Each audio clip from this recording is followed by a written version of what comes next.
नमस्कार सर्व किचन रेसिपीमध्ये मी कविता तुम्हा सर्वांचे पुन्हा एकदा खूप खूप स्वागत करते। तर नेहमीप्रमाणे आजही मी तुमच्यासोबत एक नवीन आणि छान अशी रेसिपी घेऊन आली आहे। व्हिडिओ सुरू करण्याआधी तुम्हा सर्वांना रिक्वेस्ट आहे की तुम्हाला जर माझी रेसिपी बघायला आवडत असेल तर व्हिडिओला एक छोटासा लाईक आणि चॅनलला सबस्क्राइब नक्की करा। सोबतच साईडचे जे बेल आयकन आहे यालाही प्रेस करा।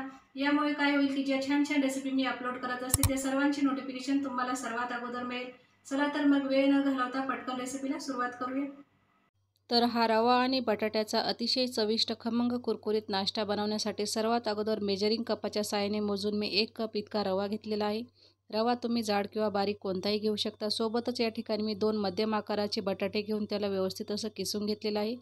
किसल्यानंतर मी बटाट्याला पाण्यामध्ये टाकून ठेवलेलं होतं। यामुळे काय होतं की बटाटा अजिबात काळा पडत नाही।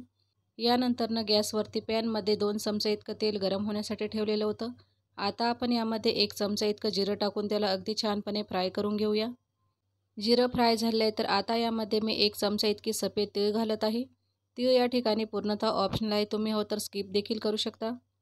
मध्यम आचेवर जिऱ्यासोबत तीळीलाही हलकंसं भाजून घेऊ, जेणेकरून तीळीचा कच्चेपणा चालला जाईल।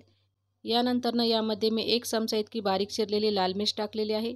तुम्ही हवं तर याऐवजी लाल मिरचीची पावडर, चिली फ्लेक्स किंवा कोटलेली लाल मिर्च देखील टाकू शकता। मिरचीलाही हलकंसं फ्राय करून घेतलेलं आहे, जेणेकरून याचा कच्चेपणा या ठिकाणी चालला जाईल। यानंतर यामध्ये आपण संपूर्ण किसलेला बटाटा टाकून घेऊ।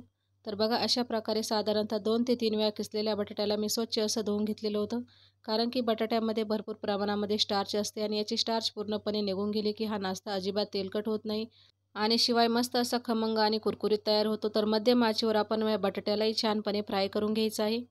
बटाटा आणि रव्याचा कुरकुरीत नाश्ता बनवताना शक्यतो बटाटा आपल्याला मोठ्या आकाराचा घ्यायचा आहे। यामुळे काय होते की छान असा लांबसडक किस आपल्याला या ठिकाणी मिळतो आणि शिवाय नाश्ता अधिकच कुरकुरीत होतो। बटाटा हलकासा फ्राय करून झाला की आता आपण मेजरिंग कपाच्या साहाय्याने यामध्ये 2 कप इतकं पाणी टाकायचं आहे। म्हणजे ज्या कपाने आपण नंतरनं रवा घालणार आहोत ना, सेम त्याच कपाने या ठिकाणी मी 2 कप पाणी टाकलेलं आहे।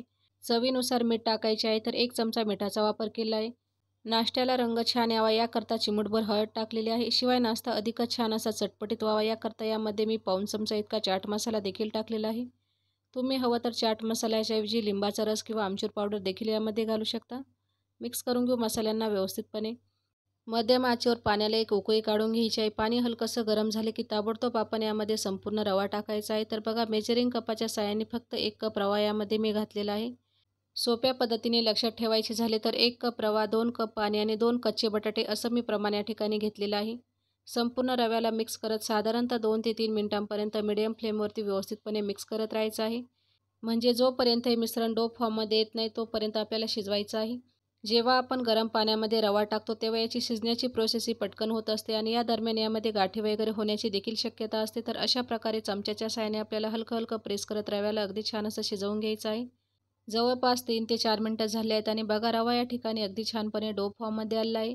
पॅनला वगैरे तुम्हाला अजिबात चिटकलेला दिसणार नाही। तर आता आपण यामध्ये शेवटी थोडीशी बारीक चिरलेली कोथिंबीर टाकून घेऊ। तुम्ही हवं तर यामध्ये कस्तुरी मेथी किंवा कढीपत्ता देखील बारीक कापून टाकू शकता। संपूर्ण कोथिंबीर यामध्ये व्यवस्थित अशी मिक्स करून झाले की गॅसची फ्लेम मी बंद करून याला एका ताटामध्ये काढून घेऊया, जेणेकरून हे रव्याचे मिश्रण अगदी छान असं थंड होईल। तर बघा अशा प्रकारे मी याला ताटामध्ये काढून घेत आहे। थोड्याच वेळात तुम्ही बघू शकता हे रव्याचे मिश्रण अगदी छान असं थंड झालं आहे। तर आता आपण यामध्ये 2 चमचा इतकं तांदळाचं पीठ टाकायचं आहे। तांदळाच्या पिठामुळे छान अशी बाइंडिंग या नाश्त्याला येते। रव्याचा नाश्ता बनवता येते त्यामुळे तेलात टाकल्यानंतर जास्त तेल पिऊ नये किंवा तेलकट होऊ नये याकरता या ठिकाणी मी तांदळाच्या पिठाचा वापर केलेला आहे। तुमच्याकडे जर तांदळाचे पीठ नसेल तर तुम्ही हवं तर पोहे देखील यामध्ये वाटून घालू शकता। यामुळे काय होते की नाश्ता तेलकट तर होतच नाही, परंतु खूप छान असा क्रिस्पी आणि कुरकुरीत होतो। तर बघा अशा पद्धतीने मिक्स करत व्यवस्थित असे डोयाचे बनवून तयार करायचे आहे।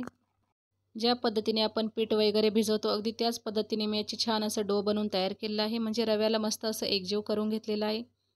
आता आपण हाताला थोडंसं तेल लावून घेऊ आणि ताबडतोब याचा नाश्ता बनवण्यास सुरुवात करूया। तर नाश्ता तुम्ही तुमच्या आवडीनुसार कोणत्याही शेपमध्ये बनवू शकता। तर आजच्या व्हिडिओमध्ये मी याला मेंदूवड्याचा शेप देत आहे। अशा प्रकारे हातावरती घेऊन याची अगोदर आपल्याला टिक्की बनवायची आहे, यानंतर मेंदूवड्याचा शेप द्यायचा आहे। आणि बघा मस्त असा मेंदूवडा या ठिकाणी तयार झाला आहे। तर याला प्लेटमध्ये ठेवूया आणि सेम प्रोसेसने बाकीचा संपूर्ण नाश्ता अशा पद्धतीने बनवून तयार करायचा आहे। जसं की आजच्या व्हिडिओमध्ये मी याला मेंदूवड्याचा शेप देत आहे, तुम्ही हवं तर ओव्हल शेपमध्ये बनवू शकता किंवा याचे रोल वगैरे देखील बनवू शकता। थोड्याच वेळात तुम्ही बघू शकता अगदी छान असे मेंदूवडे मी तयार केले आहे. तर आता आपल्याला लगेचच फ्राय करण्याची तयारी करूया. याकरता गॅसवरती मी कढाईमध्ये तेल अगोदरच गरम होण्यासाठी ठेवलेलं होतं. तेल छानपैकी गरम झाले की यामध्ये आपण एक एक करत संपूर्ण मेंदूवडे फ्राय होण्यासाठी सोडून घ्यायचे आहे. एका बॅचमध्ये जितके मावतील तितकेच टाकायचे आहे. बाकीचे तुम्ही सेकंड बॅचमध्ये देखील फ्राय करू शकता. परंतु अशा प्रकारे मी एकाच बॅचमध्ये संपूर्ण मेंदूवडे टाकून घेतलेले आहे. सुरुवातीला गॅसची फ्लेम मी हाय करून तेलाला अगदी छान असं कडकडीत गरम करून घ्यायचं आहे. आणि यानंतरनं गॅसची फ्लेम मी आपल्याला मध्यम ठेवून मध्यम आचेवर साधारणतः 7 ते 8 मिनिटांपर्यंत अगदी छान असं क्रिस्पी कुरकुरीत होईपर्यंत याला फ्राय करून घ्यायचं आहे. लहान मुलांना मधल्या वेळेत समोसा, कचोरी यांसारखे चटपटीत आणि कुरकुरीत पदार्थ खायला फार आवडते. तर अशा वेळी किचनमध्ये उपलब्ध असलेला फक्त 1 कप रवा आणि कच्चा बटाट्याचा वापर करून अवघ्या 10 ते 15 मिनिटात बनणारे हे रव्याचे मेंदूवडे तुम्ही संपूर्ण कुटुंबासाठी बनवू शकता. खूप साधी, सोपी आणि झटपट होणारी रेसिपी आहे. जवळपास 4 ते 5 मिनिटं झाले आहेत आणि बघा याचा कलर हळूहळू चेंज होण्यास सुरुवात झाली आहे. तर आता आपल्याला दुसऱ्या साईडने पलटी करून घ्यायचं आहे, जेणेकरून दोन्ही साईडने मस्त असा रंग या मेंदूवड्यांना येईल. हे रव्याचे मेंदूवडे तुम्ही सकाळी नाश्त्यासाठी, मुलांच्या डब्यासाठी किंवा अचानक घरी पाहुणे आले तर गरम गरम चहासोबत खाण्यासाठी देखील बनवू शकता. खूप साधा, सोपा, झटपट होणारा, खमंग, कुरकुरीत असा नाश्त्याचा पदार्थ आहे. तर ही रेसिपी तुम्ही घरी नक्की ट्राय करा. रेसिपी कशी वाटली मला कमेंट बॉक्समध्ये सांगा. सोबतच अशा नवनवीन, अचूक आणि प्रमाणबद्ध रेसिपी बघण्यासाठी सर्व किचन रेसिपी या आपल्या चॅनलला यूट्यूबवरती सबस्क्राईब करा. चला तर मग पुन्हा भेटूया अशाच एका छानशा रेसिपीसोबत.